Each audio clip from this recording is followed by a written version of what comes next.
All right, so tonight we are going to dig into busy teacher hacks to lighten the load because let's face it, you guys, the load is heavy, right? It's really a hard time in deaf education right now. I mean, honestly, it's a hard time in all of education.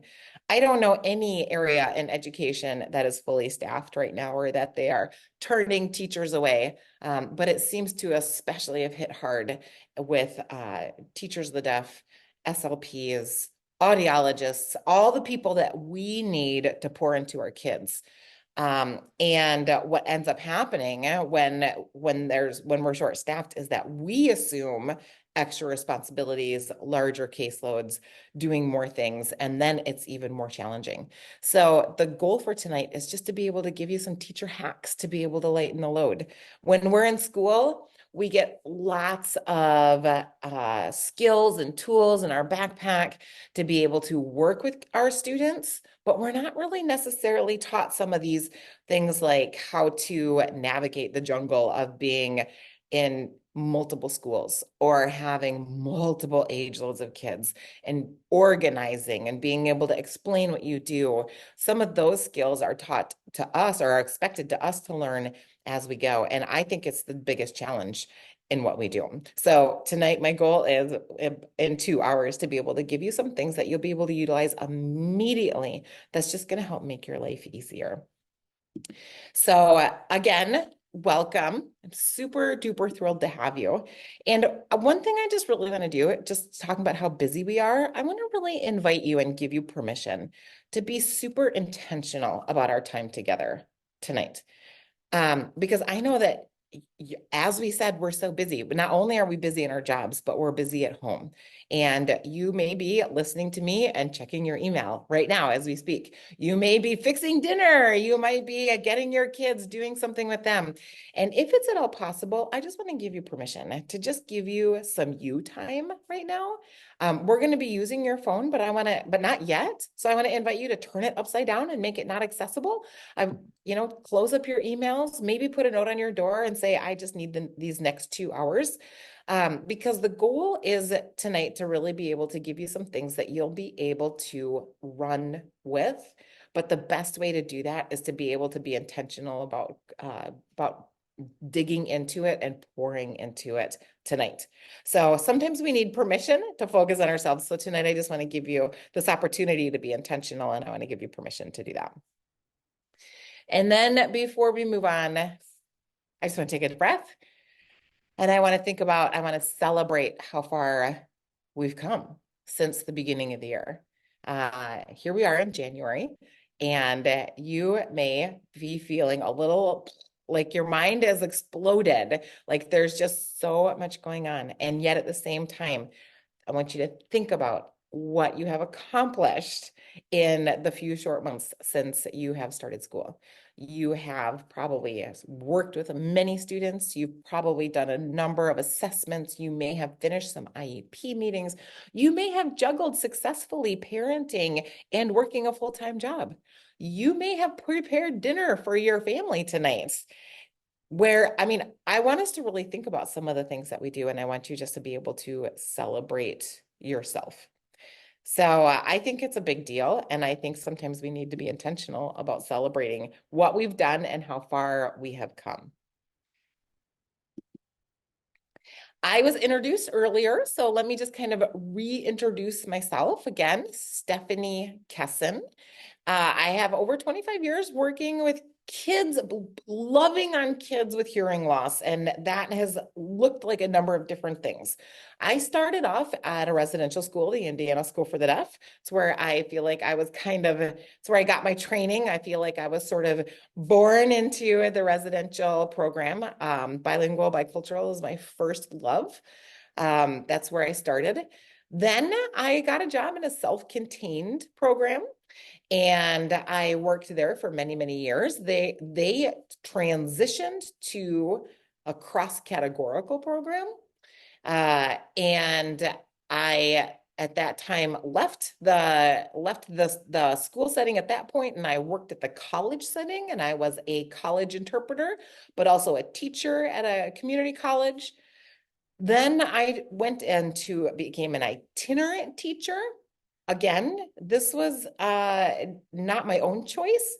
I was kind of thrown into it kicking and screaming because that's how the program changed. And many of you maybe have experienced something similar where you are an itinerant teacher, but it was not something that you chose, but it is how the programming has changed. When I started in the field, 90% of students were at the residential school, and only 10% were in their home school, in their neighborhood school. Now we have completely flip-flopped. Now 90% of kids are in their neighborhood school and being met through the itinerant model or a traveling teacher, and only 10% of kids are being serviced at a residential school. So that has happened in a fairly short amount of time. And that's how I got into the itinerant model. I spent 10 years as the education specialist for the state of Wisconsin for their outreach program. And then after that, I went back to being an itinerant teacher. I developed the online itinerant. Curious if anybody here is familiar with the online itinerant. Feel free to put in the chat if you're familiar with that. The online itinerant was created because after I was an education specialist, I learned all kinds of amazing tools and skills and all of this stuff. And I was mentored by some of the best people in our field in deaf education. And I was able to connect with them and do trainings with them and bring them into the state. And then I was able to learn from them. And then I was able to deliver that information to other teachers in Wisconsin. And I had all of this wonderful library of resources. And then when I became an itinerant teacher again, I had all of this to pull from. But I thought, oh, everybody needs this to pull from. Everybody needs to pull from this. And so that's when I created the online itinerant so that other people could have those same resources that I had developed and not like developed the library of and could pull from them. And that has started in 2017 and it has just grown since then. So that's when the online itinerant started. And I am currently the president of CADE. So if you're not familiar with CADE, it is the Convention of American Instructors for the Deaf. This is our national professional organization. CADE is one of the longest professional organizations in America, and it is for teachers of the deaf. And it shrunk kind of small, but we're kind of experiencing a rebirth. So if you are not familiar with CADE, then this is my plug. Go check it out. It's your professional organization for professionals who work with for professionals who work with students who are deaf or hard of hearing.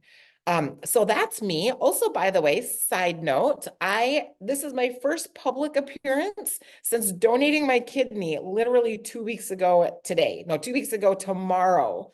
So I donated my kidney to actually a TOD's husband. And we were in what we call a chain of 8. So I volunteered to be his donor, but he and I were not perfect matches.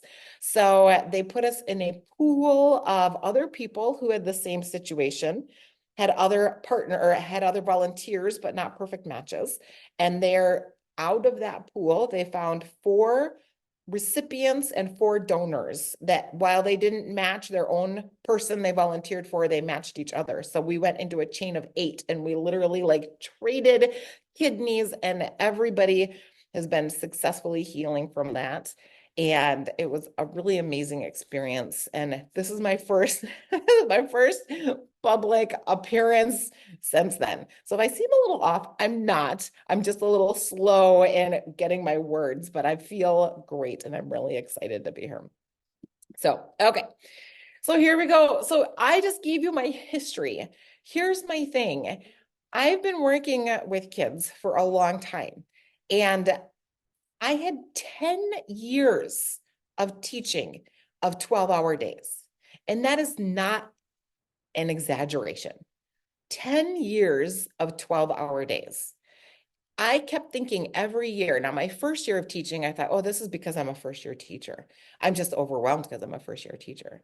Well, then at this time, I was in a self-contained program. So then my second year of teaching, it was the same thing as my first year because I had the same students, but we had to have entirely different curriculum because they were a year older. We were doing different things. And then as I transitioned and as I changed, I continued to have 12-hour days because of all the things that I needed to do, including all the class preps that I needed to do, the in-servicing of teachers, managing technology, writing IEPs, collecting data. I mean, it just was not ending. I constantly felt scattered. I felt spread thin. I felt like I had limited impact and I felt like I needed more time. I will say that when I stepped into the role of being a traveling teacher, an itinerant teacher with multiple schools in all ages, it just got worse because my caseload was very, very big. I had 1 hour of prep, but it was never close to enough time. So I was really dying. And at the time, I thought, oh my gosh, I just need more time. I need to work 14-hour days. And maybe then I will be able to check off everything that I need to do. I was literally living like, okay, I was metaphorically living in Death Valley. I felt like I was dry, like there was nothing to feed me. I felt like I wasn't going to make it. I felt like there was no way that I could continue this way. And I actually left the field. I actually left the field twice because of being just so overwhelmed and feeling like there's no way that I can do my students service. I can't get it all done. I didn't feel supported. I felt alone. I was in Death Valley. Now, every time I left, I came back because I love what I do. And nothing could replace working with these amazing students. I still say that our students are the best students out of any population of kids out there. I just feel like this population of kids is the best. So I came back. But what I learned every time I came back is that I needed to change something. And this is what I learned about Death Valley. Death Valley isn't actually dead, right? What we see here, it looks dead, but it's not. Death Valley is actually dormant. And underneath the soil is all kinds of seeds and all kinds of flowers that are ready to bloom. And they just need the right environment. They just need the right circumstances. And when that happens, then this is Death Valley. And this is an actual picture of Death Valley in what we call a super bloom. So this is what happens when the circumstances are right and the environment is right. So I realized that I needed to change a few things so that I could literally feel like I could grow and bloom and that those things could be game changers in what I was doing. And so I set out to find some answers. So that's what I'm going to share with you today, are some answers. And we're going to go through a few different challenges that I think everybody has, whether you're an SLP or a TOD, but we're going to talk about some of them. And I'm going to give you some real tools, some real things that you can accomplish and do tonight and start tomorrow, or you start using tomorrow, that I think is just really going to make an impact for you. So the first challenge, as I alluded to with my 12-hour days, was that there was not enough time in my day. So actually, it's not that I needed to add more hours to my day. I just needed to look at how I was spending my time differently and how I was using my time during the day. So here are just a few sentences on how to add minutes to your day, but we're going to talk about them. Okay. So here are just the bullet points. So how to add minutes to your day. You can work with students together when possible. You can have students create lessons and activities with you. You can include time for observations and consultations in your schedule. And you can identify where you can deliver hybrid services if possible. So I'm going to break each one of these down. Those are just the 4 things that we are going to dig into. All right. So let's first talk about working with kids together. One thing we know about working with our students is that our students are lonely. Now, research shows that DHH students have a 25% higher incidence of loneliness, but honestly, I need to go back in and I need to go find an updated statistic for that because that was pre-COVID. That was pre-COVID. So, students are, I think kids in general are a little bit more lonely these days. But our students who have hearing loss have higher incidences of loneliness, and they really do enjoy getting together with each other. Now, this might not be a new idea for you. You might be like, yes, I know that, but this doesn't work with me with my schedule because I've got kids at different ages and they're in different schools and it's different times. And this is just not going to work for me, but we're going to dig into that in a second. And first of all, I just want to build in the buy-in about why it's worthwhile to figure out how you can get kids to work together. For one thing, we know that when we are working with our kids together, it gives our students better self-confidence and better self-concept. Even if they communicate totally differently, even if they are different ages, even if they are different genders, seeing other people who also have something similar to what you experience helps you build your own confidence and social self-concept. Being able to bring kids together, of course, builds our social behavior and it reduces isolation. So it is super duper valuable to figure out ways to bring our kids together. So what can we do when we are working in social groups? Well, of course, we can work on things such as playing games. We can do a support group for talking about barriers and breakthroughs to living with hearing loss. This is one of the, for my older students, for my middle school and my high school students, although even my upper elementary school students, once they start kind of sharing like, oh yeah, that's, the cafeteria, it stinks. That is just one environment that it just stinks. And then all of them being able to chime in and go, oh my gosh, yes, I hate that too. There's nothing like that. And then being able to provide an opportunity for a student to say, but I did this, I tried this new thing and it actually worked really well. And be able to share with each other some different things that have been successful. The students, I found when I started doing that, my students couldn't wait to come together for their DHH time. They loved it. Of course, it's a wonderful opportunity for deaf awareness activities, interviewing each other. And if you're working on any social language or anything like that, social discourse, being able to do book clubs, share books. But here's some other great things is story time for younger kids, communication repair, articulation, just language and conversation, talking about your day, give and take conversation, anything like that that you are working with your student with, you can likely work with students in groups with, right? So, okay, I'm curious, what's one common IEP goal that you can think of that you could actually do well, or that you think would be a good hit for working in a group? If you wouldn't mind just putting it in the chat and sharing those thoughts with me, a common IEP goal that you could do as a group. Self-advocacy and understanding for hearing loss. Yeah, I love that. Self-advocacy is really great.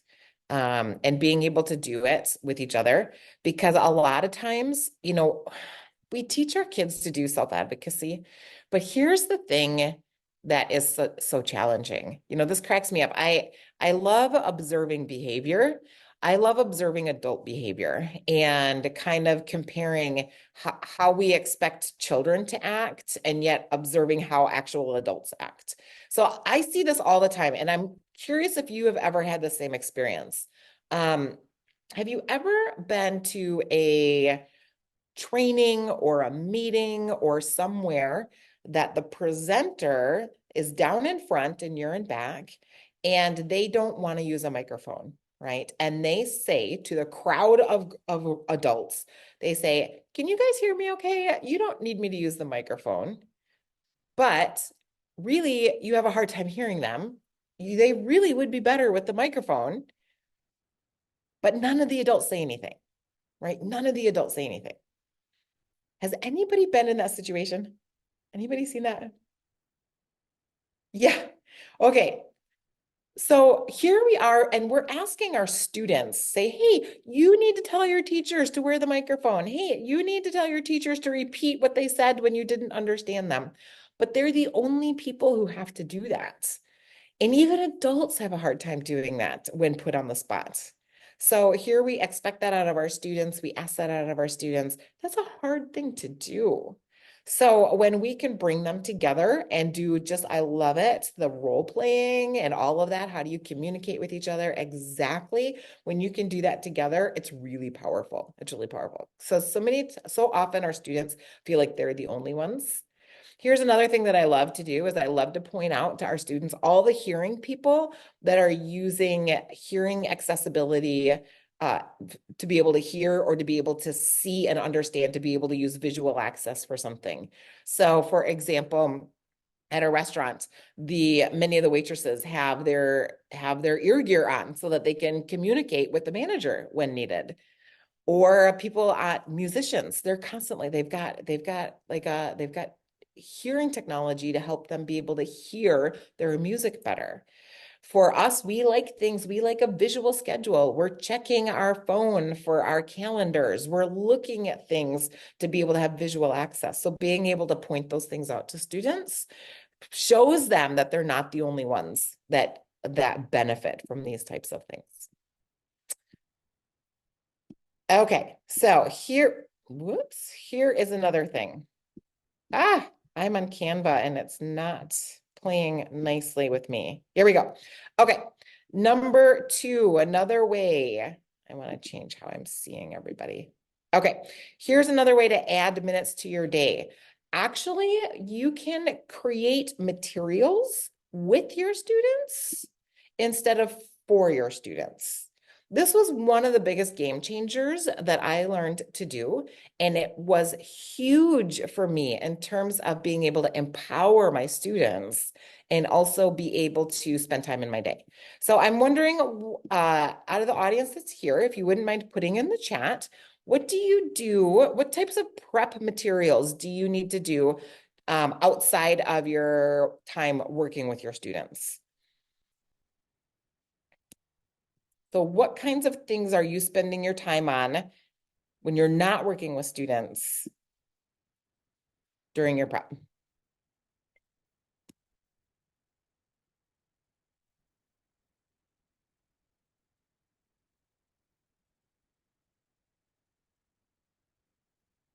IEPs. Yeah, I appreciate that. That's so true. The IEPs and some of the things that you're writing up in your IEPs are different things like current present levels or oh, I love it. Okay, thank you. So I see present levels, professional development, cutting and laminating materials. Let's talk about some of those things. So IEPs and cutting and laminating materials. I love it. So when it talks about IEPs, oftentimes we are we're talking about students' present levels of performances, we're talking about their skills, we're looking at their IEP goals, we're giving progress on how they're doing with their other IEP goals. So actually, when it comes to those sort of things, we can actually start working on some of those things with our students. So this is what I do. I say, hey, first of all, I'm working on your IEP. Do you know what your IEP is? So we need to start pouring into them early about what their IEP is, what it's talking about, and what the purpose of it is, and how it's important to them. And then we say, hey, I'm talking about what you're doing, what you're working on, and how far you've come. Let me actually work on some of this. What should we talk about? What do you want to talk about? And then you talk about it together. Well, actually, last year you were working on this skill and you and I have been working on it right now. So let's see how you're doing. Oh, great. Let me just add this to your IEP right now. What do you want to make sure that we let people know? Okay, great. Now, let's talk about your accommodations. How do you feel are your accommodations? So you can actually practically be working through the IEP with them and showing them the pages. And there are parts of this IEP that you can actually get their input and you can actually fill out right with them. So what does this do? Well, for one, it frees up the time so that you have those portions of the IEP done. Number two, it builds their awareness of the IEP and the IEP process. I can't speak enough about students running their own IEP meetings. Hopefully by high school, you can have them do that. But this pours into that. This builds that skill. The other thing is it gives them the language so that they can talk about and know about their own accommodations, what works for them, and what their IEP is. So there's actually, a huge long list of how that is helpful and supportive and great for students. So, how young can you do that? I actually start working on it super young. In kindergarten, I start working on it, and it grows more with how much older the student is. You can do more with them, but even as young as 4-year-old kindergarten, I'll say, hey, what have we been practicing? Like they should know what you've been working on, right? Well, let's talk about this. Let me just write this. We've got a meeting to talk about this. And let me just write this down. You've been working on, and by the way, it's pretty quick to type. And then I'll read it to them and I'll say, look at this is what your strengths are. And then I will kind of pour into them about that. It actually really builds kids up. So I start it from the first year that I work with them. And you can just continue to build on it as they get older and older. So some of the other things that a lot of people that I used to work on a lot was like a lot of Google Forms. Like I would make Google Forms to send out to people. Well, oftentimes I have my students now make the Google Forms. First of all, they need to become tech savvy. They need to know how to do this, but also I want them to know what information we're gathering about them.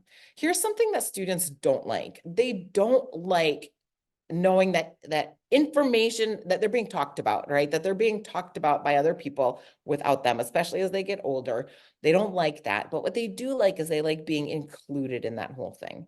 So I will say, hey, I'm doing a check on, I'm checking how well you are advocating for yourself in your classes. So I need to ask the teachers this. Will you help me? What are you working on? What do you think you're doing? Let's ask the teachers if you're, how it's going for them. Let's ask the teachers what questions they have. What do you want to make sure the teachers know? And so the students we can work on this and build this together. And then they get super excited when they get forms coming back or anything like that. They want to, I tell them, guess what?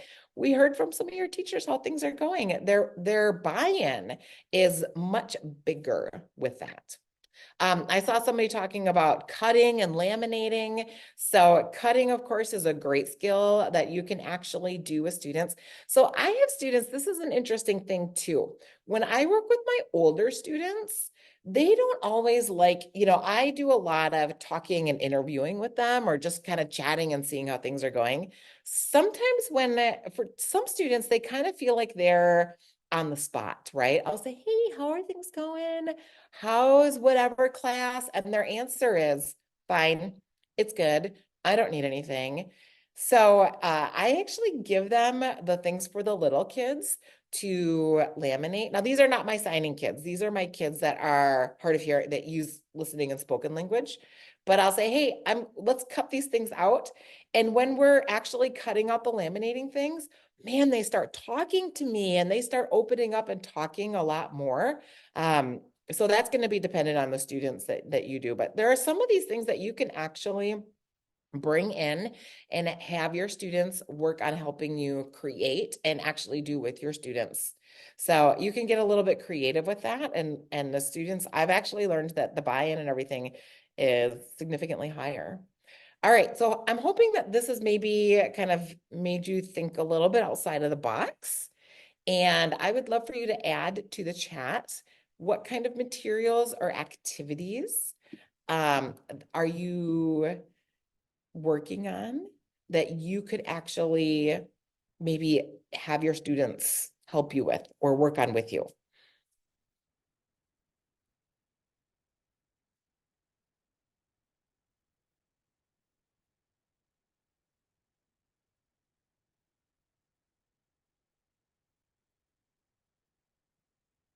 Yeah, the laminating and cutting out. Visual supports like Board Maker. I love that.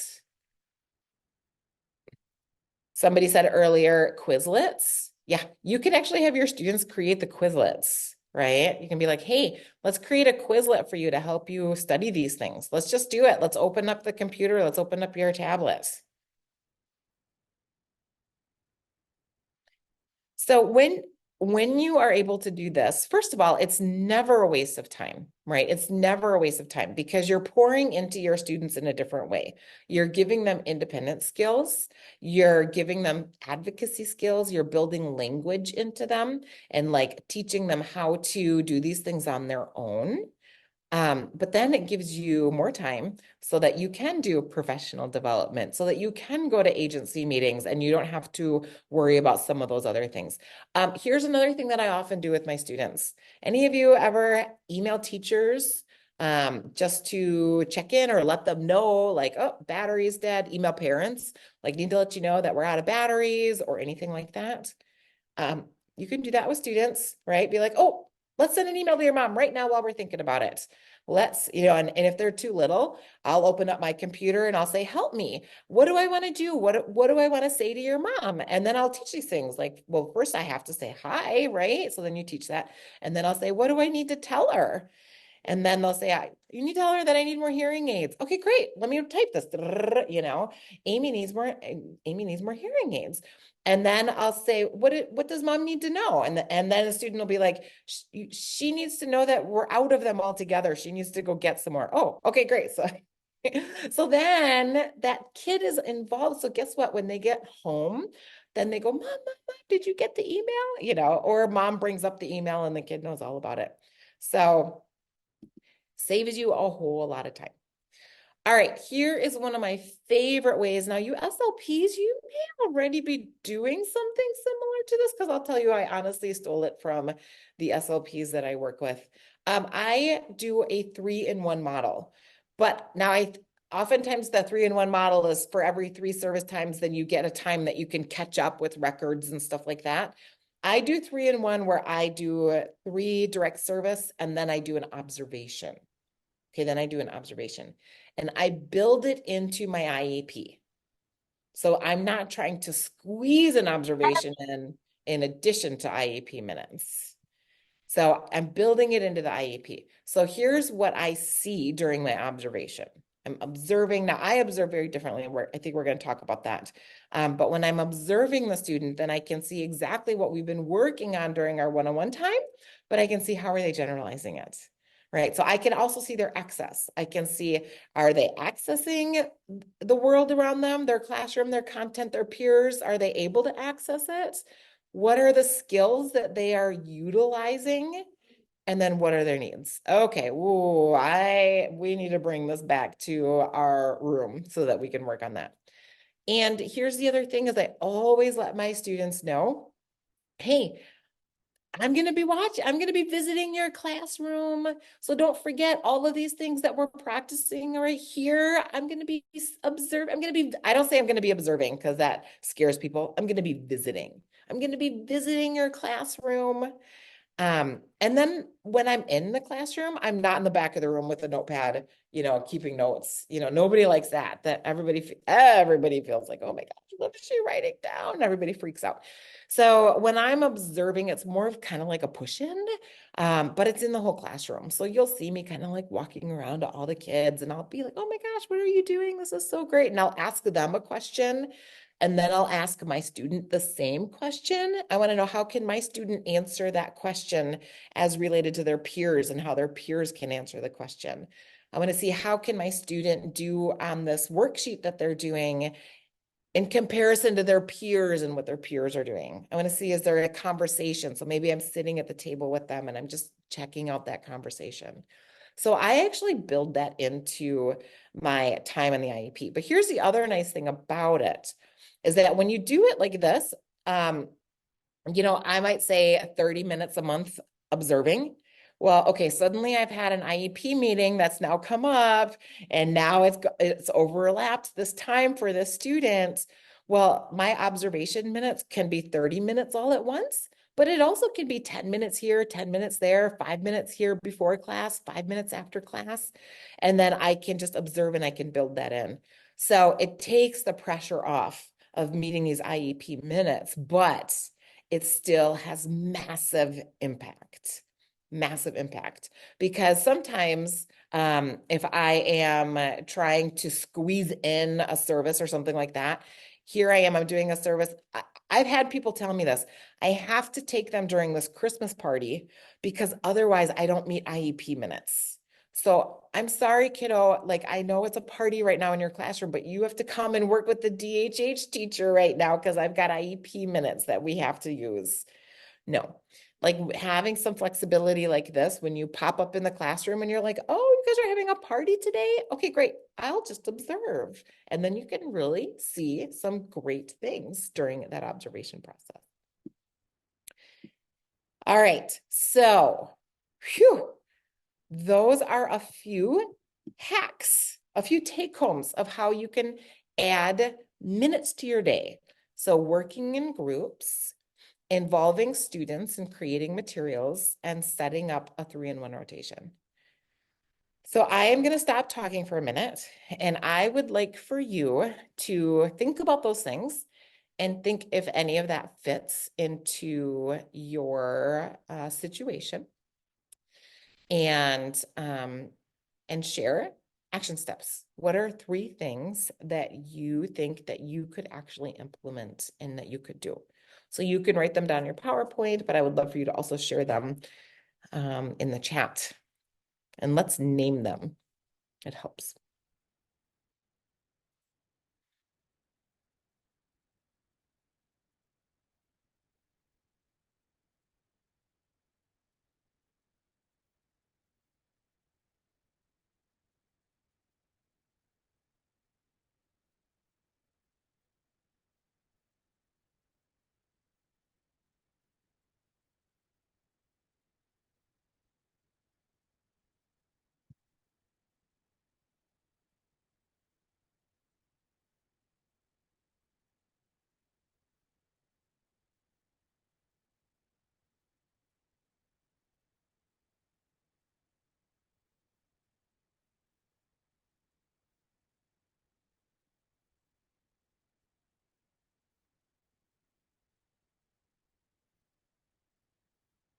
And while I am waiting for that, I just want to briefly talk about the working in groups because we are in a new age post-COVID where hybrid and virtual is a thing. Now, I don't know if any of you actually work hybrid or work virtually or anything like that, but it opens up some group opportunities. I just want to take a minute to address that.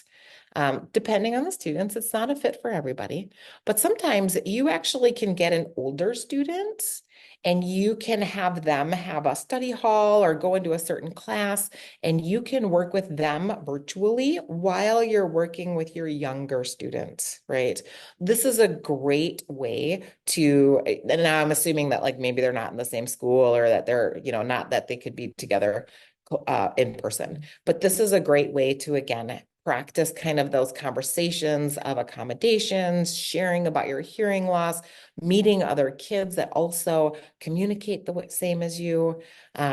So even if you've got students that are in different schools um, or different ages, then I just want to kind of give you that little ladder to step out of the box and be able to think creatively about ways that you can work in some groups.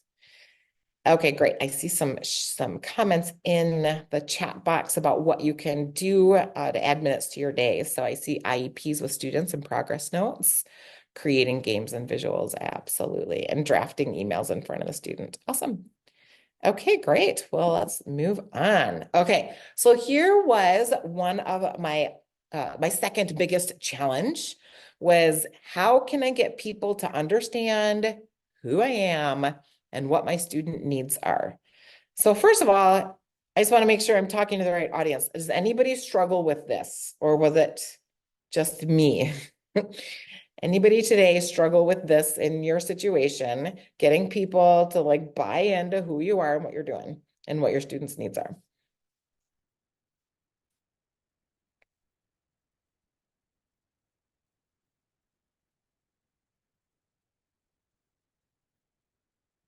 All day, every day. Good. Okay. So I don't want to talk too much about it if it's only me, because some people are at a school and everybody's like, no, actually, everybody gets it around here. Okay, I'm just noticing a question from Rihanna in the chat. And her question is, I am a new teacher of the deaf and just moved back to my home state of Wisconsin. Wisconsin. Is it true that for virtual sessions, we have to get that approved in the IEP? So I mean, your school district might have certain rules about that. So I would say whatever your administration is saying, go with that. But then during the IEP, when it talks about place and where, then always put it as an option, say in person or virtually, in person or virtually. It also gives you some flexibility. So I'm seeing some other comments in here. I have issues with a few of my districts. Okay, Wendy says some parents don't know that I only do speech as an SLP. Okay. So Wendy, what do you mean by that? So that they don't understand that you only do speech as an SLP, meaning you don't work on homework or advocacy or anything like that? Is that kind of what you mean?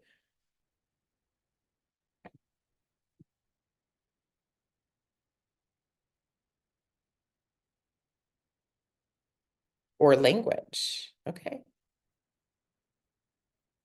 I do language pragmatics in the whole SLP spectrum, just not listening and speaking.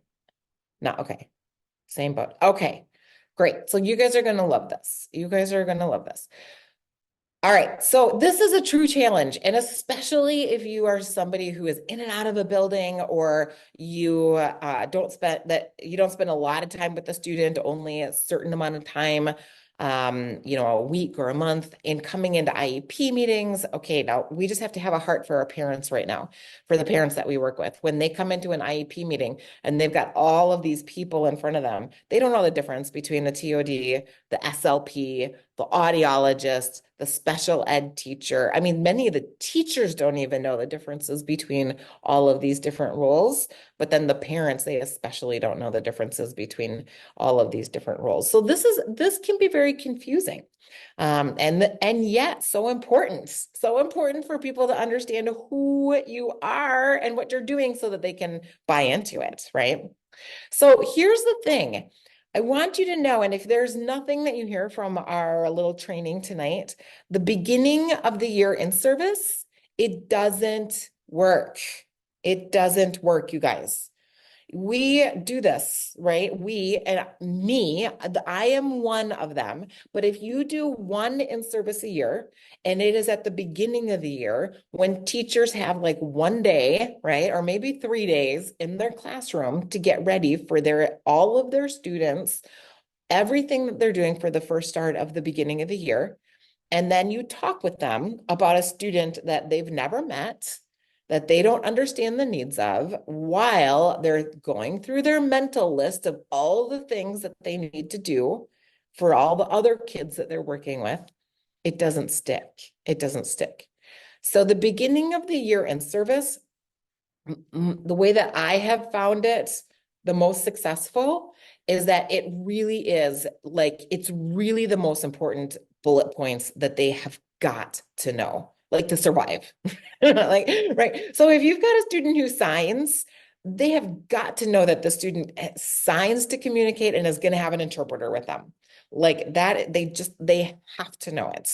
If they have a student who, has got hearing aids and they can't hear them, they have to know that they cannot be seated in, whatever the worst situation is for them to seat. So the beginning of the year in service is really about the things that they have to know, how to use the FM, right? Okay, they have to know that. If not on day one, then on day like 1.5 or day 2. But some of the other things can maybe wait. So the thing about in-servicing is that the beginning of the year in-service is really the most important things to survive.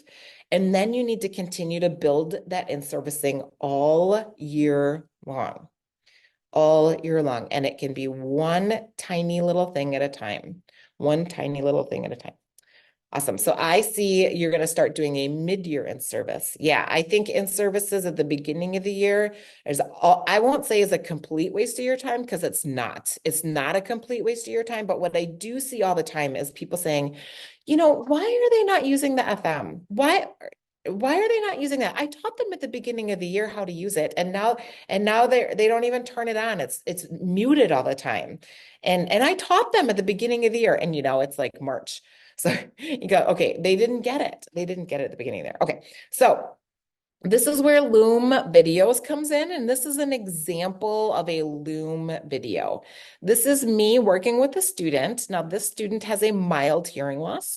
She is hard of hearing. She has a mild unilateral hearing loss, but the FM makes a huge difference for her, a huge difference. And she also has ADHD.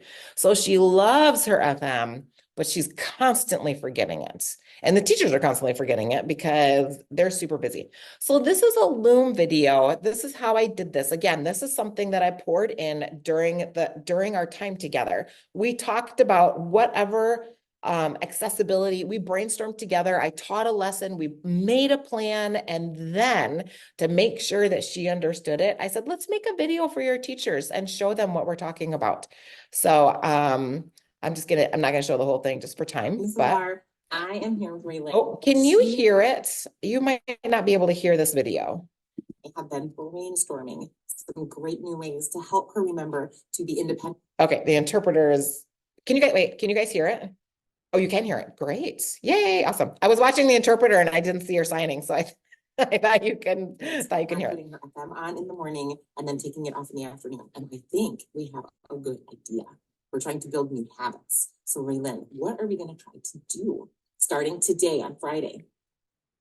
At the end of the day, I'm going to take my box, and after I put up my chair, I'm going to put my box on top of my chair, and then I'm going to um, charge my FM, and then in the morning on Monday, I will take my box and bring it over by my FM, and then unplug my FM and put on my boot, and then Okay, so I'm gonna cut it off because she just loves to chat about this. But this little girl, like Friday, she would forget. I mean, at the end of the day on Friday, she would charge her FM and then she would come in on Monday and then she would totally forget about it for 3 days. So we made what's called a Loom video. And then this was sent to her teachers, but also sent home. And again, this little girl, she's so excited. She ran to her teachers and she said, did you hear about my new idea? And she ran home and she told her parents, guess what? I made a video for my teachers today. And this is what we call a Loom video. So Loom videos are my favorite because they're so stinking easy. So it looks like this. Hopefully you had a chance to download it. I am actually gonna still sharing my screen here, I think. I'm gonna get it out of presentation mode, maybe, if I can. Okay, so once you have it downloaded, you will notice that there is this little Loom flower or sun. And every time they update it, it looks different. It used to look like this. Now it's this little purple thing. But if you use Chrome, I use Chrome, it's on your Chrome bar. So this is what I do. I bring this up. I'm just going to do a quick short tutorial on how to use this. I click the button. Hopefully it will cooperate with me. Let me see what happens if I get out here. Let me go to the website. Okay, so I'm going to click on the Loom button. Here we go. Okay, so can you guys see? I can see the Loom platform has popped up. Are you guys able to see the Loom platform right now? Talk to me and let me know. Great. So what's great about this is that you can make a video of your screen. It can just be the screen if you want, but you can also get the little interpreter bubble. You can use the screen, you can do a camera, or you can do the screen and the camera.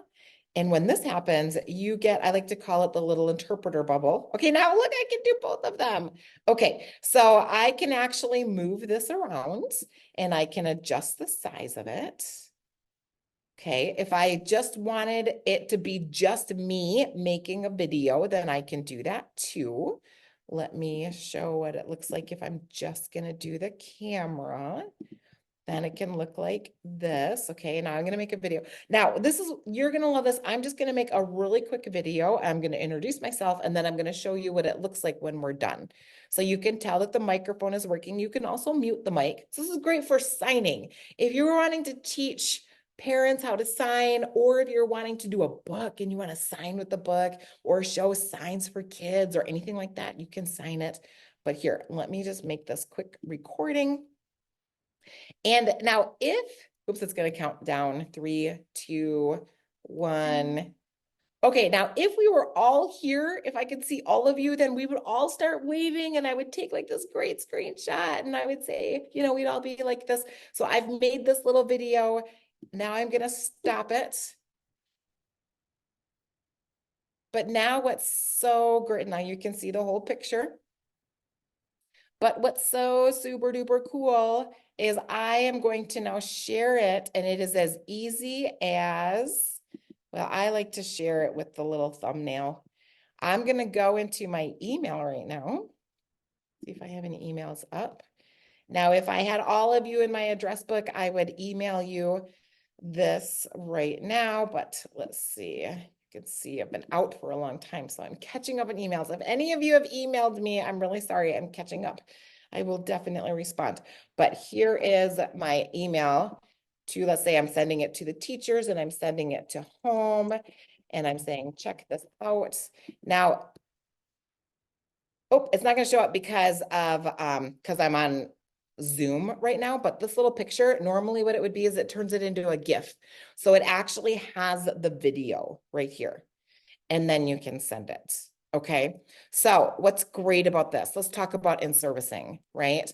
What I just did with her was I in-serviced to the teachers on what we were going to be doing for her strategy for her FM. But you can create 10 videos for the entire year or 20 videos for the entire year. And then you can actually have them ready to go. And then you can send them to other people. You get a notification when they're viewed and people can comment. So this is a great way to continue in servicing. I have showed people how to change batteries on hearing aids, how to troubleshoot, how to sign different things. I've talked about seating. I've talked about, I love to do it with my students and then send it home so that they've got great conversation with their families.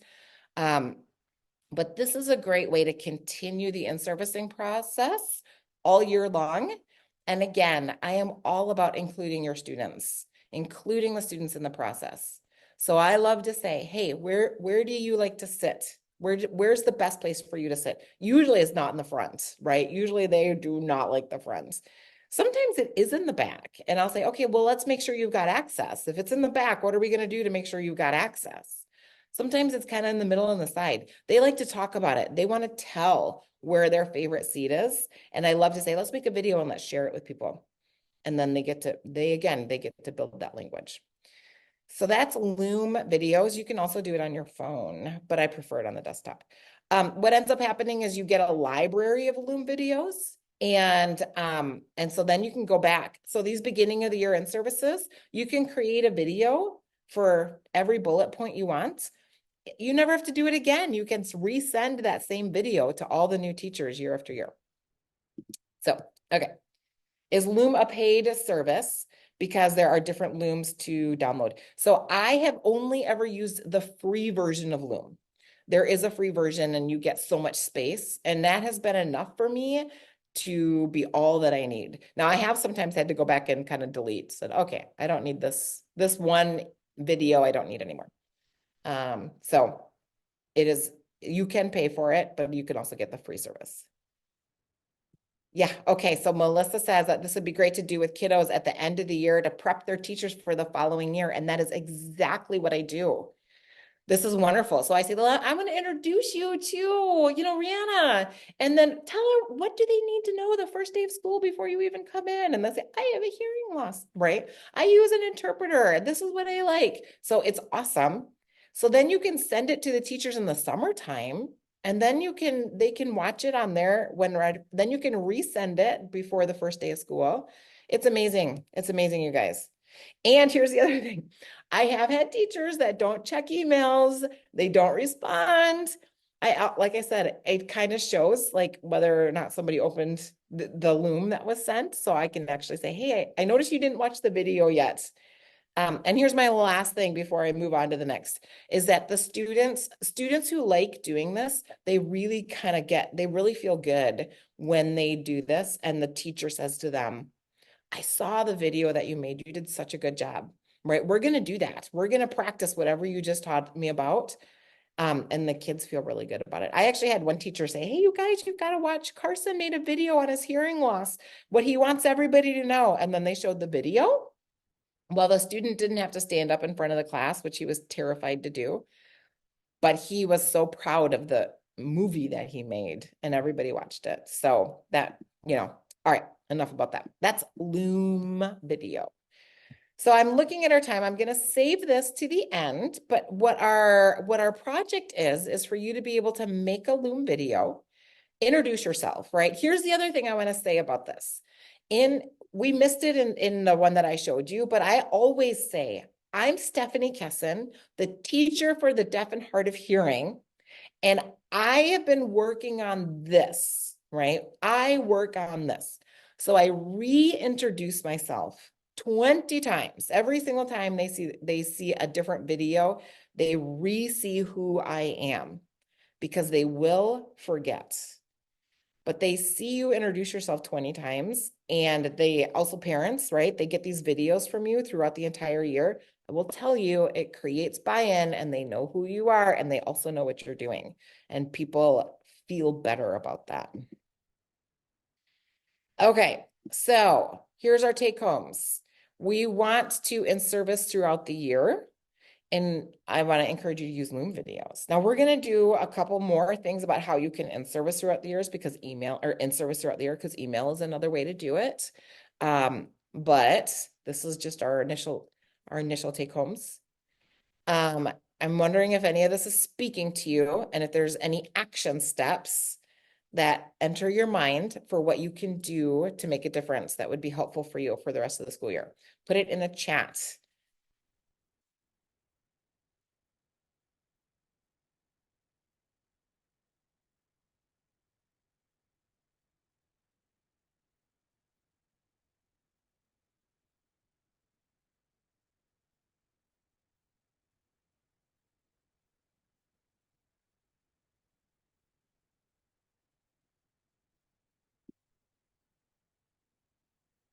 Can you move, question from Wendy, can you move the Loom video around the screen to point to things during the video?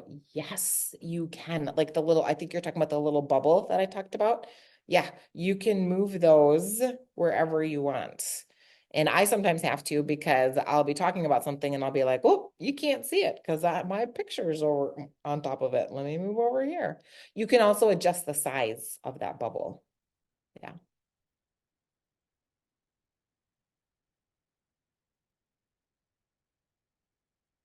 So I know we're going to take a quick break in a minute, but I'm wondering if this is useful for you. What's something that you can do that you can adopt this that might be helpful for you for the rest of the year?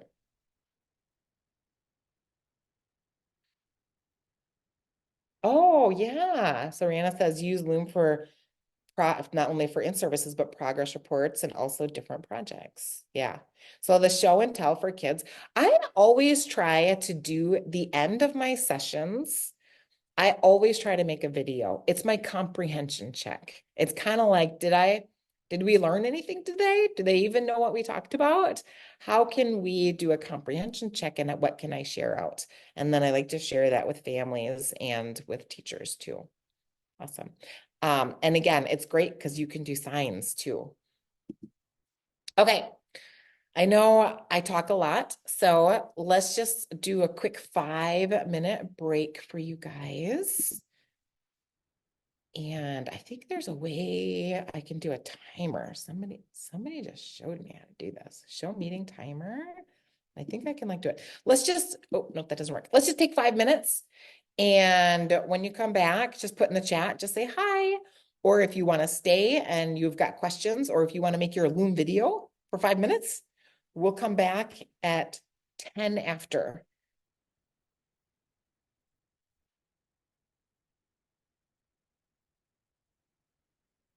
Okay, so then after you kind of added the people that you want to invite, then you want to find, oh, and by the way, if you're like, oh my gosh, Stephanie, I really want to do this, but it's too much. Just start it. Just do a little bit what you can because you can go back to it. But here's the next great thing on here. On your phone, this is also on your computer. So if you're multitasking this, there's a spot that says add a notification. Okay, add a notification. If you click on that, you can send it as an email and you can say exactly when you want to send it. And you can set up multiple times. So that's where I set up these multiple times. I would recommend the day before and the morning of. So you can set that. So I'm going to show you what this looks like, and then I'm going to be quiet for 2 minutes while you do it.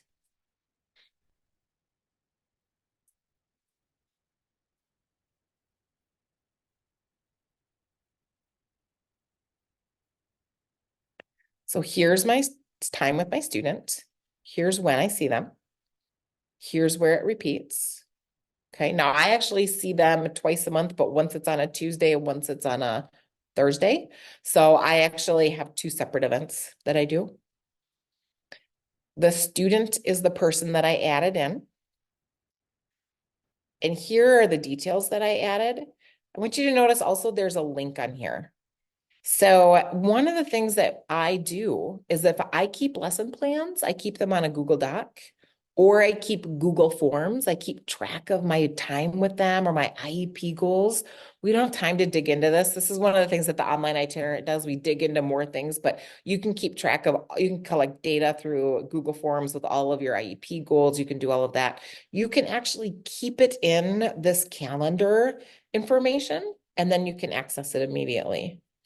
But this one, I put the Zoom room, right? This one, I put the Zoom link, but you can add any link that you want, right? And then these are what I call my NTKs. So my NTKs for this student was, I put his homework assignment. And then right here, what I want to show you in a minute, I see some chat questions. So I'm looking at the questions in the inbox. Awesome. I'm so glad that you are asking them. This is great. So what is it under again for sending the reminders? Did you find that? It's under when you do the event, you want to go to the section that says add a notification. That's what it says on my phone, but it should also be on your computer as well. And Rihanna, when you send a notification, if you send an email, great. When you send an email, then everybody who you invited does get the email reminder. So if you set up 5 email reminders, everybody will get all 5 of them. Yeah. So I recommend 2. If you have something else that and people ask me this, what if I want to keep the NTKs, but they're confidential NTKs? I don't want other people to know the NTK. So I'll often put hearing loss. I might put other medical conditions. I might put other things that I'm like, I need to remember that the student has this. So in that event, I actually do 2 events for the same student. One of them, I don't invite anybody. One of them is just for me. And then the other one is the invitation to everybody. If you work with high school students, I strongly encourage you to invite them. Again, this is building in their skills. This is them getting ready for life after graduation and knowing how to get reminders and know what to come and know what to do. So this is the beautiful thing about this. Now, this is a screenshot from my phone. Okay. There are some itinerant teachers here. There are some people who travel. Has anybody been running late because you've had a meeting or you had to get gas or it's snowing or suddenly the road is flooded and you have to take a detour and all of a sudden you're like, oh my gosh, I am running 20 minutes late, but I'm going to be there. If you have had this happen to you, please put it in the chat. Let me know. It's not only me. But this is the awesome thing about this. this little thing right here, all you have to do is open up your calendar and go to your event and click on that email button. And you instantly can email everybody who's on this invitation and let them know what's going on. So you can do that. And I voice to text it. So I quickly open it up while I'm detouring 20 minutes and I voice a text and I say, I'm running 20 minutes late, but I'm on my way. I'll see you soon. And then I send it. And that email is sent to people. Here's another little tip for you. See how I have this little note right here? Hi, Nicholas. I'm looking forward to seeing you soon. Click the join button. I will say, hey, please let me know if Nicholas is not here today. Text me ASAP at this phone number. So then in the morning, that teacher gets that reminder and she'll be like, oh, wait, we're on a field trip. I forgot to tell you, don't come, we're on a field trip. So she's got that reminder again to do that. So this is just another game changer. Let me check my chat, see what we got. Yeah. Okay. I love this. Again, being able to put this information in here and the links and where I left off, because that's the other thing. What are we talking about? I forgot what we were even doing. So it's a nice way.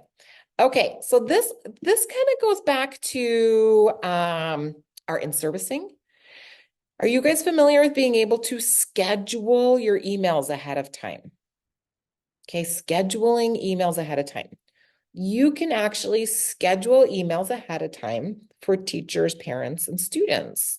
So you can draft up an email. So you can say, you know, all of this in-servicing stuff. You could do a tip of the week, tip of the month, and then you can schedule it for the whole year.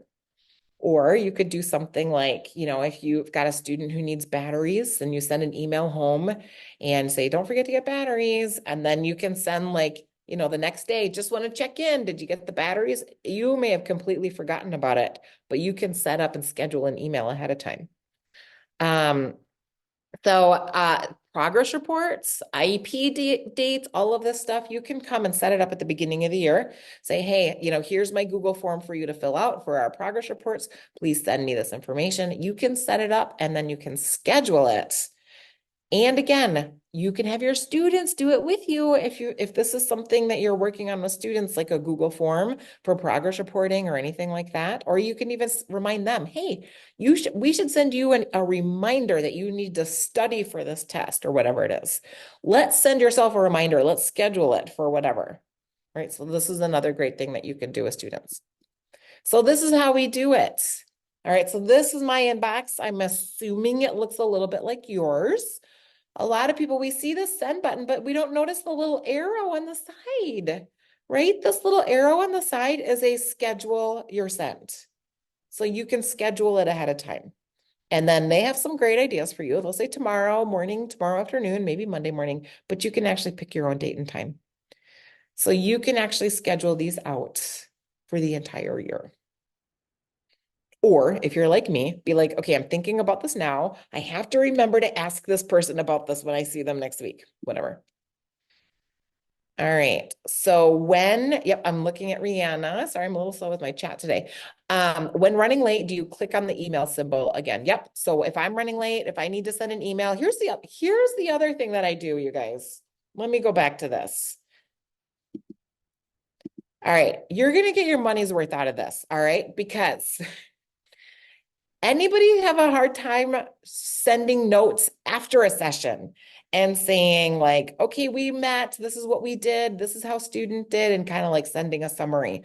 This is another great and easy way to follow up after. So anytime you just need to follow up or email, this little email will automatically email the people who were invited to this. Okay, so again, I would recommend gen ed teacher, parent, student if the student is old enough.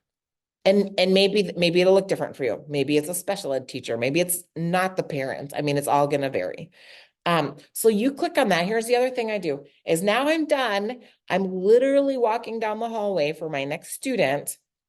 I click on the email. You can try this. You can do it. See what happens. And so now I'm going to compose the email and then I click on like the voice to text. And then I can, if I don't want to peck it out or send it, I can voice to text it. edit it before you send. But then I can say, just had a great session with Nicholas today. Please check on the update for Medicaid or whatever it is. You know, Dad, can you please call me and let me know? I'd love to talk with you about this. And so now you can actually send those session notes through that literally while you're walking to get your next student or leaving the building. Or if you're running late and you're driving, same thing. Click on that, give people. So it immediately sends the email, or it immediately opens up the email to the people who are invited to the event.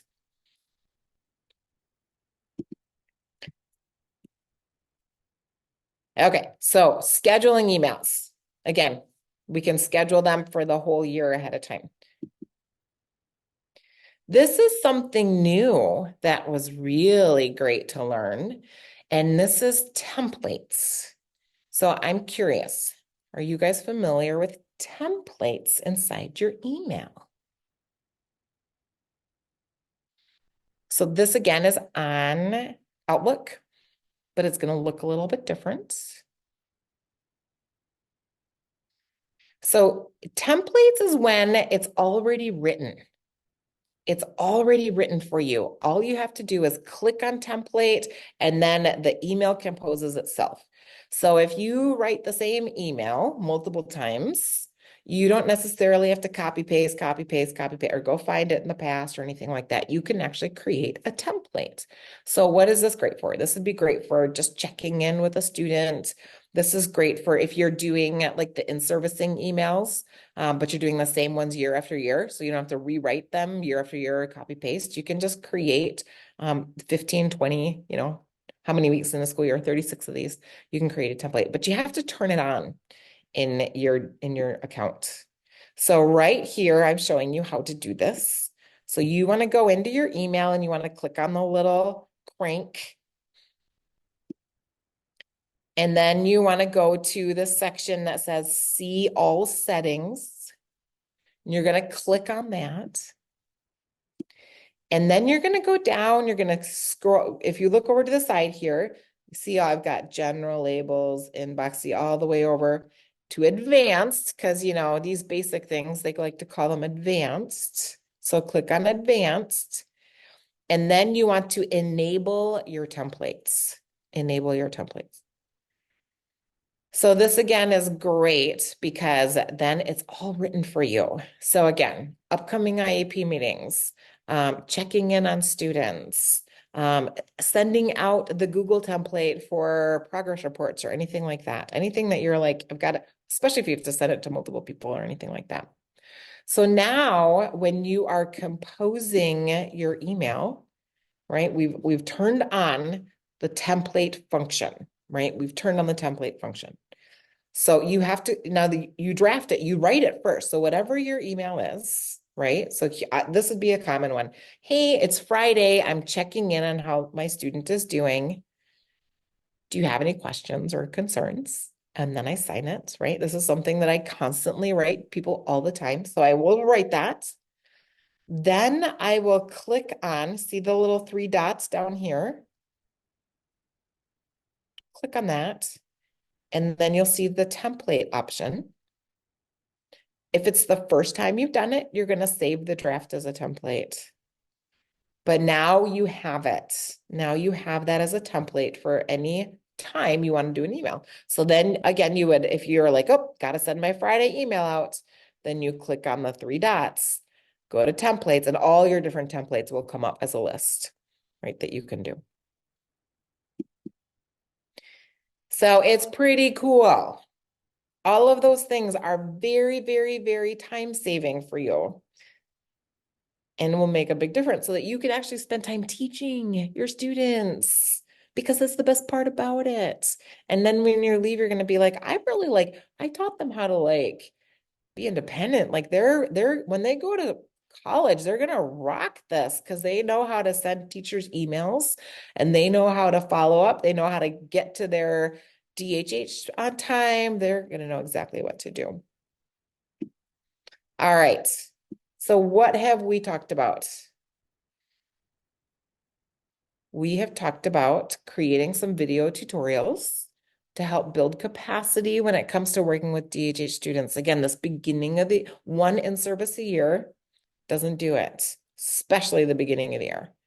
But you have to kind of in-service all year long. But the truth is, you really don't probably have the time to in-service all year long, but you do, because now I've given you some easy ways to do it. So we've talked about how you can keep your lesson plans easily organized and easily accessible. The nice thing about the calendar thing is that you can do you have a different lesson plan for every student. So like if you're playing an online game, or if you're doing this or you're doing that, you can individualize it for your students. I always write my IEP goals in there too, so I kind of know, what are we working on? What is the point? And we've talked about automating emails.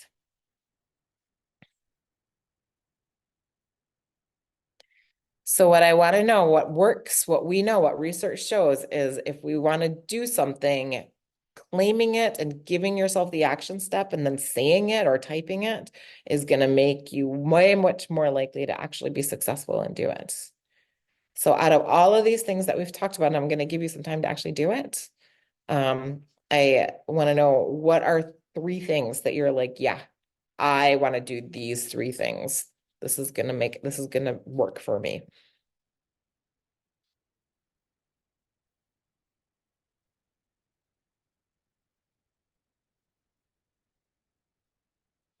Yeah. So the question, am I putting lesson plans in the calendar section? I am. Yeah, I do. So this is what I put in the calendar section. I put my need to knows. So like, when is IEP date?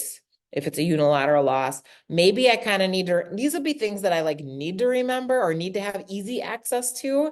But, I will put a link to the IEP if I need to call, or an audiogram, excuse me. I'll put a link to an audiogram. I don't usually need to call up an IEP, in the middle of the hallway, but I often need to call up an audiogram in the middle of the hallway. So I'll maybe put a link to the audiogram, but then I'll put my lesson plans. This is what we're working on. This is what we want to do next week when I come back. It's up to you. You can maximize it however you want to maximize it.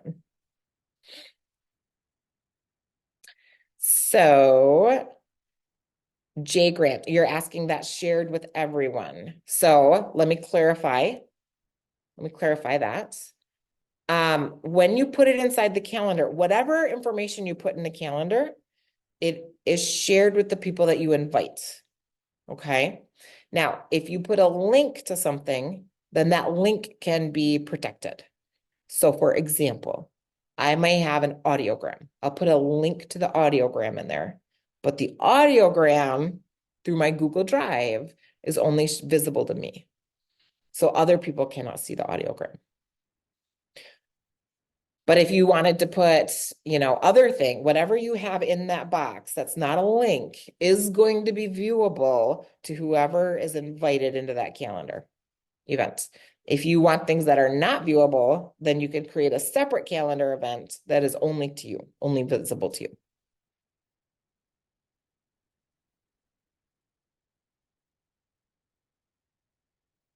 Okay, great. Okay, so I see a couple questions in here. Okay, great. So Wendy is saying she wants to use Loom videos for science and homework explanation with students, create individual lesson plans, and put their link in their notes. And you already schedule the emails. Awesome.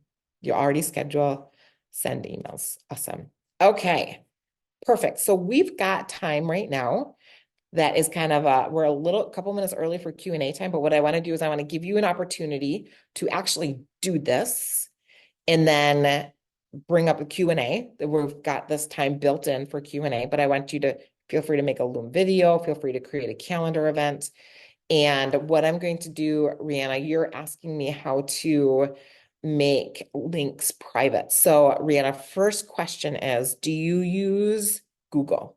Let me make sure we're talking the same language.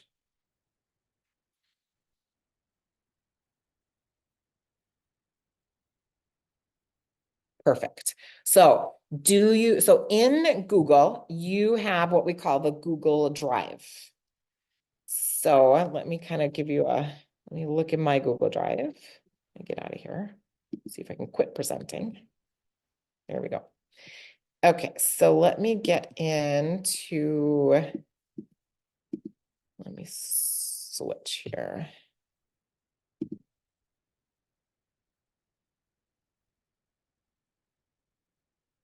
Okay, so the question, okay, so Rihanna, you know how to do in your Google Drive, you know how to make something shareable, make it private and make another link shareable. You can. So everything that's in a Google Drive, then you can modify it whether it is public, whether anybody with the link can see it or only certain people with the link can see it.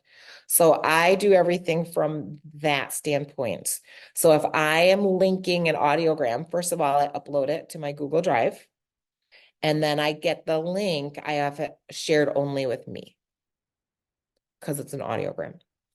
But I will say, usually, if you're inviting people into this, the teacher's got access to all the students' records, right? They've got access to the students' records, so so they can see that, and the parents also can see that. So it would really just be if you were sharing with people who didn't have access to student records that you would need to be concerned about. Although sometimes people want to keep notes, sometimes people want to keep running notes or want to keep information about data collection and stuff like that they don't want others to see. They really do want that for themselves. So then when it's in your Google Drive, you just want to make sure that you have the link included, that it is just not shared. It's only shared with the right people.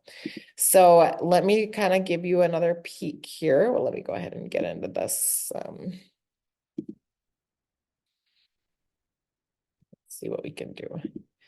So here's my test. I'm going to set up a thing for a test student. Actually, let me change counts here.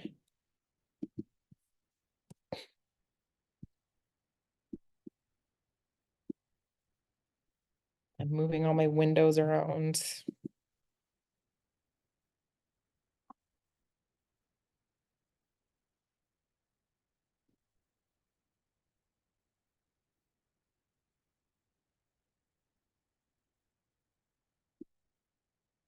Ugh, I don't even know my password.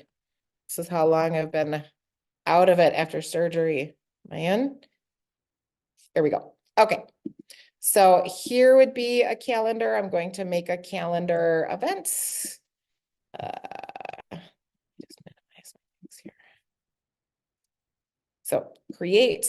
Here's my event. I'm calling this TS test student. So DHH time TS for test student, I would add my guests. If I need to add my school or location, I don't always need that, but maybe if it's a link or anything like that. And then add my description. So I'll do this. I will add, like unilateral hearing loss, left side, right? And then I'll say 3 times a week, DHH services, and then I do IEP on, I don't know, 3/1/24. Okay. Now my lesson plans, let's say I actually have a Google Doc right here, right? If I have a different Google Doc, which actually I kind of do have some of these things. Let's see. Here's my drive. Am I sharing right now? Yeah, I am sharing. Okay.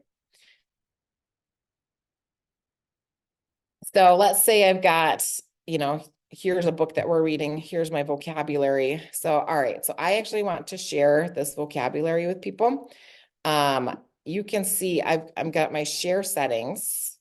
Now, if this is brand new to you, if I'm doing something that you have never done, then that is a whole workshop, right? I'm going to say you're going to want to spend some time learning Google Drive and Google Docs and how to share. It's worth it. It's worth it. Just get on YouTube and find out about it, right? Now, this one, anybody with the link, they can see this. This is not anything confidential. I am copying the link.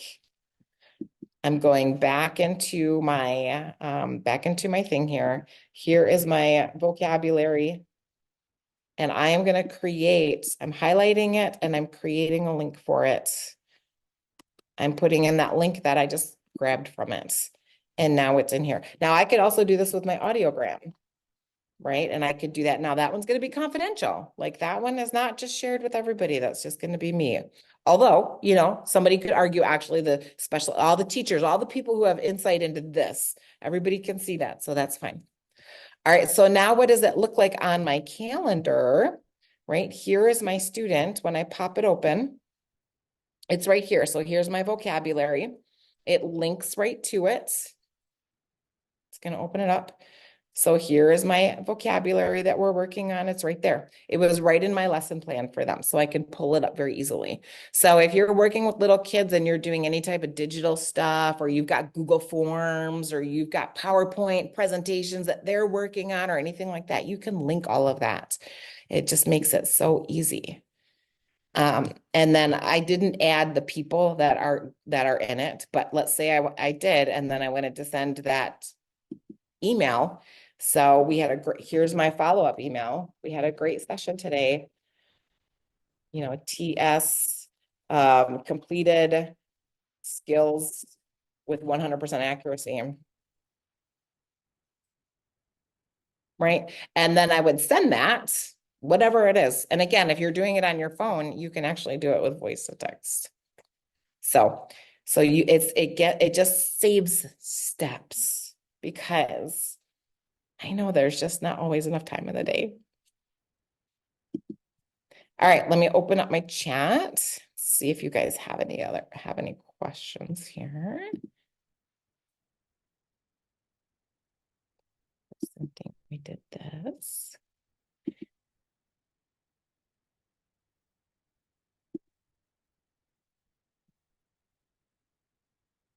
Okay, so is that what you do for progress monitoring? That's the area that I need more support. Yeah, actually, that's a great question, Rihanna. We talk a lot about this with the online itinerant. So I'll tell you what I do for progress monitoring. And we've done a number of trainings with this. It depends on what you're progress monitoring. Okay. So if you're working on your IEP goals, right, and you're progress monitoring for IEP goals, this would be different from any reading progress monitoring or anything like that, but you're progress monitoring for IEP goals. So I create a Google form. Are you familiar with Google Forms? Put in the chat or turn on your mic or anything. If you're familiar with Google Forms.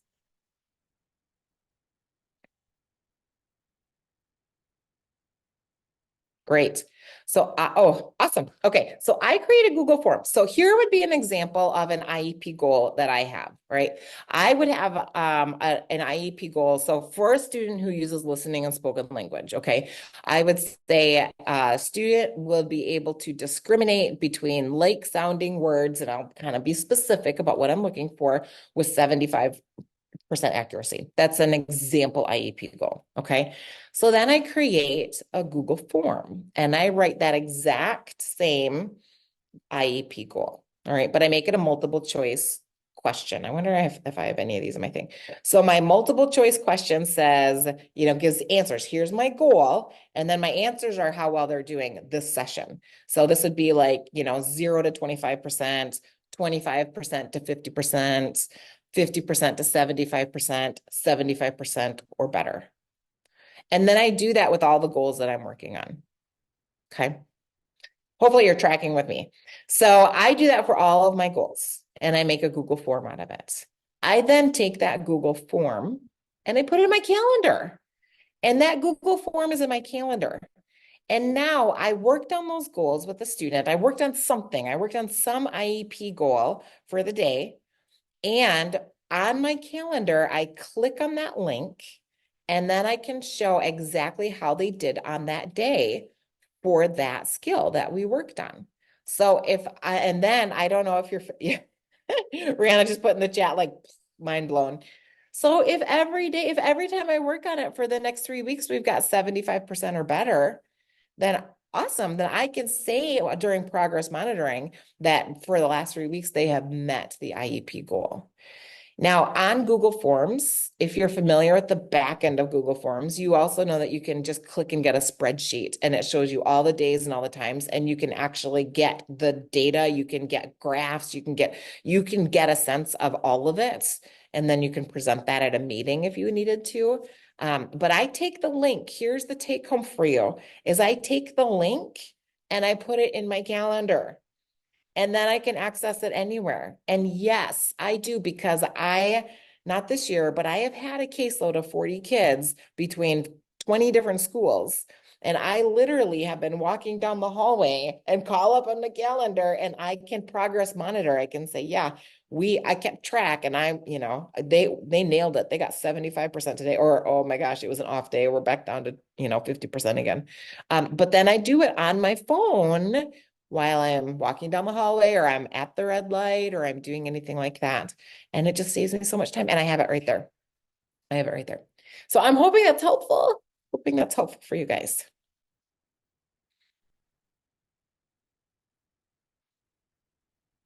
Okay, so Rihanna says, I'm new to Google Docs. I used Outlook, Microsoft Word, and OneDrive before.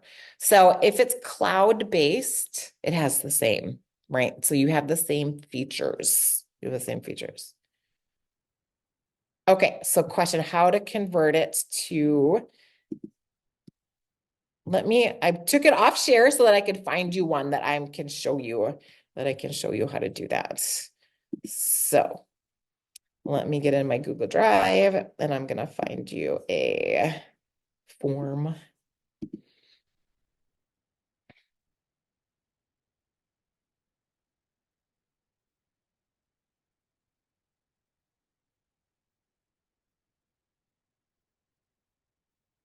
Okay, so this is actually, here is a push okay, here is Cade. Okay, whoops. So we sent out a form to teachers who we wanted to hear from for Cade. And we wanted to know, this is the questions. These are the questions that we asked, like, where are they located? What do they want to learn about? You can see up here, I have 591 responses. Now, let's just pretend that I did this for an IEP question, okay? So I would have the question, and here's my IEP goal, and then all of my answers are like what I said. Now you want a range because you don't want like 10%, because what if they got 15? You also don't want a different option for every single percent. You will die, right? So you want a range that you can check. Okay, so we had 551 people fill it out. Now, if I want to see the responses, if I just want like, you click up here, we've got a summary, the question, and then you can look at individual responses. This shows the graph, right? So out of all the 551 people that filled out, or 591 responses, look at how many of them are from California. The most of them are from California. Okay, so let's pretend this is how well they filled out their IEP goal. So this is how their most regular thing. Okay, what is your primary? So you get a graph for all the questions that you have in here. Okay, but this was your question. All right, see this little thing right here? It says view in sheets. I can click on this. And now it creates for me. It's going to take a minute because there's 591 responses. This is every single individual response. So this looks a little bit different. This is not exactly what you were looking for, but let's pretend that you filled this out for every single session, right? So every time you did a session, you clicked on one of these. Then this will tell you the results of every single session. This will tell you the results of every single session up there. Let me see if I can actually find one. We've got 5 minutes left here. So let me see if I can actually find one that is like student IEP goals that we worked on.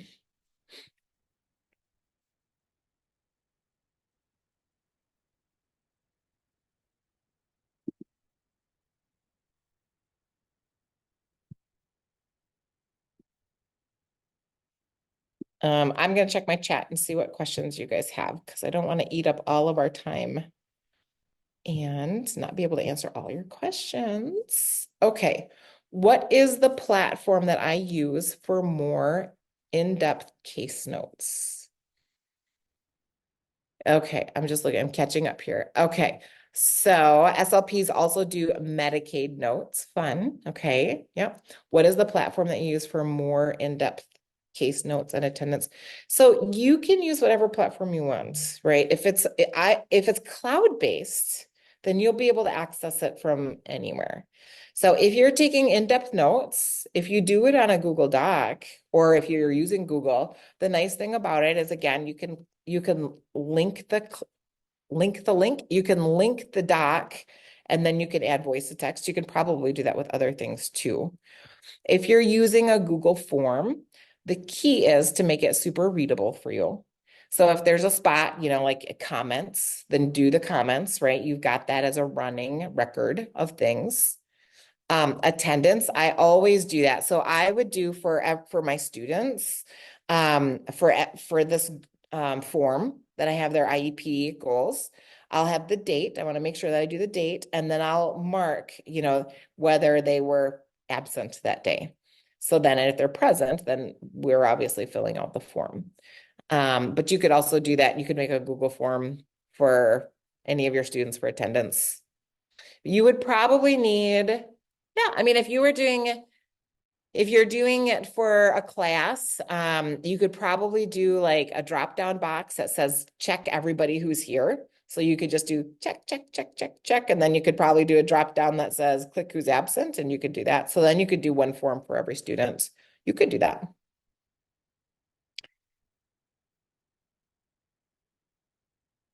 I love your questions, you guys, so thank you. We have 4 minutes, so we're great. We've got lots of time. Let me see if I can find another IEP example.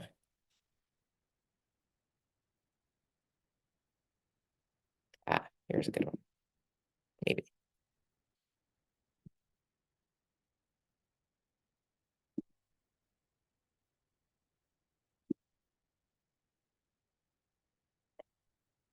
Okay, so here's a form I'll show you guys that I did with. So this was a student who was on, she struggled with some mental health issues.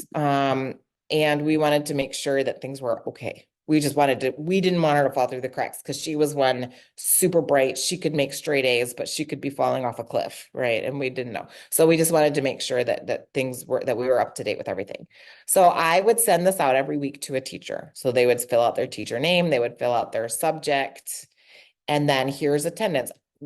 When she's attending, is she attending classes, right? And here's my spectrum: almost always, mostly, sometimes, not really, right? And then I write, she gets most of her academic information through her interpreter. So it's appropriate for her to have her eyes on the interpreter. She should not have her head down. This was a student who, we could tell things were not going well because she would put her head down. So I wanted to make sure that teachers knew that. So then are she caught up on homework? When she has a question, does she ask for help? So this went out quite a bit, and we were really seeking information on how the student was doing. So this particular version went out, and these were the teachers that filled it out. And this is the graph on how things were going for her, right? So she was attending class, active, mostly half the time. So here's my information on this student. And then if I want more information, I can view this in the sheets. And whoops, I can't access it because it's different. But then we'll get that spreadsheet, and it will have all of their answers nicely written up, and I can very easily copy and paste them. So, whoops. All right, let me just peek and see. Okay. Yep, you've got 25 students in 8 districts. I'm trying to consolidate if I can. The problem, so Rihanna, this is what I would recommend for you. I wouldn't do one attendance sheet for all of your students, because then you have to fill it out once a day and you have to remember back. What I would do is I would fill out I would get the form for the IEPs, and then I would just put the date in there, and I would leave a spot for student was absent.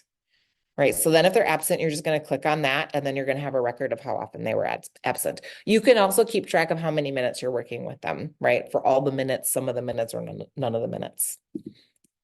That's what I would recommend in that situation, is that you just bundle it. You just kind of put it together with your others. Now, again, these are things that you can do with your students. Your students should know what their IEP goals are. They should know exactly what they're working on and what they're striving on. So tomorrow, when you go work with a student, you can say, hey, we're going to make a Google form and we're going to keep track of how things are going with your IEP goals. And you're going to do it for me. I'm going to sit with you and we're going to work through it together, right? And they might be able to whip it out a lot faster than you anyway, but together you'll be able to go pretty fast. All right, we're in the final stretch. We've done so much.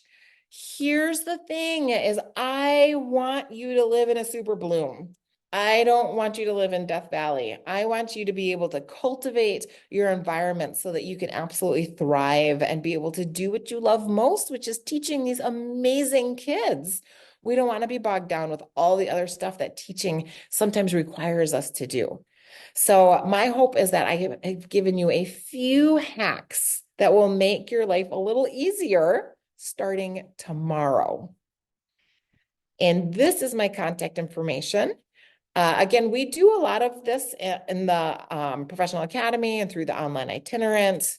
And this is so funny, you guys. So again, this is my first public appearance since surgery. I have seen a couple little typos in there. I do blame the surgery. I am not 100% back, but my email address is Stephanie, Steph with an F, Stephanie at the online itinerant. It's supposed to say .com. But feel free to reach out. I would love to connect with you. I would love to hear what you're doing and how I can support you. And I just want to thank you so much for attending tonight.